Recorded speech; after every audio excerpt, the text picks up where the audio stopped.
Crude oil is made from tiny sea creatures and plants that lived in the ocean millions of years ago. When these creatures died, their remains settled on the ancient ocean floor.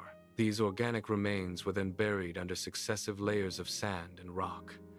As years passed, layers of rock and dirt built up over them.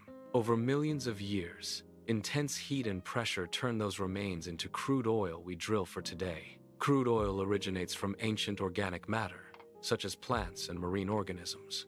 Over a very long period of time, this material from dead plants and animals gathered in layers of sand and mud. It was then buried deep beneath the Earth's surface by subsequent rock formations. Immense heat and pressure from these overlying layers acted upon the buried organic matter. This geological process transformed the organic remains into dense, energy-rich crude oil. Crude oil, once formed, begins a process of migration from its source rock. The oil slowly travels up through tiny spaces and cracks in the underground rock. The oil keeps moving up until it hits a solid layer of rock that it can't get through.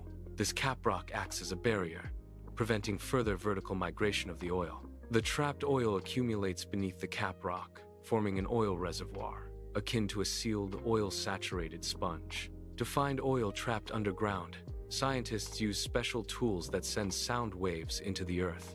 This method involves generating powerful sound waves that penetrate the Earth's crust. These sound waves travel through various geological layers beneath the surface. Sensors detect the echoes of these waves as they reflect off different rock formations.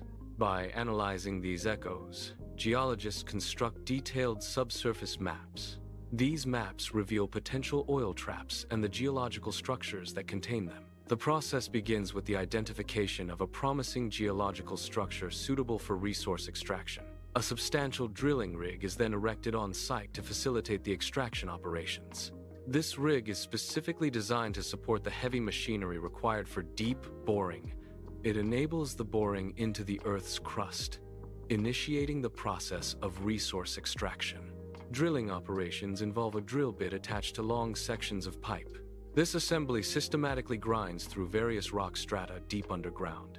During drilling, a specialized drilling mud is continuously circulated.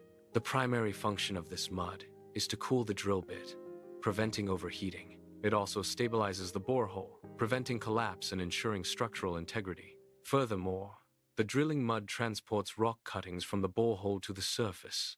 Primary oil recovery begins when a drill penetrates an oil reservoir.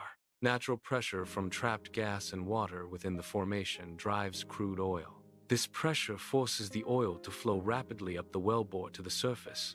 This initial phase extracts only a fraction of the total oil available in the reservoir. Secondary oil recovery methods are implemented when natural reservoir pressure declines. This decline leads to a reduction in the natural flow of oil from the reservoir. Water is injected into the oil reservoir through specially designated injection wells. This injected water creates an artificial pressure front within the subterranean formation. The water displaces the oil, pushing it towards nearby production wells. This process significantly enhances the overall recovery rate of crude oil from the reservoir. Pump jacks are mechanical devices used in the oil and gas industry to extract crude oil from wells. They are deployed when the natural reservoir pressure is insufficient to bring oil to the surface. These machines provide the necessary artificial lift to draw the crude oil upwards. The pump jack's cyclical motion creates a vacuum, pulling oil from subterranean reservoirs. This process ensures continued production and maximizes the recovery of remaining oil reserves. Crude oil extracted from the ground is transported to an industrial refinery for processing. At the refinery, crude oil undergoes fractional distillation, a key separation process. This process involves heating the crude oil to separate it into various components. Components like gasoline, jet fuel, and other petroleum products are separated based on their distinct boiling points.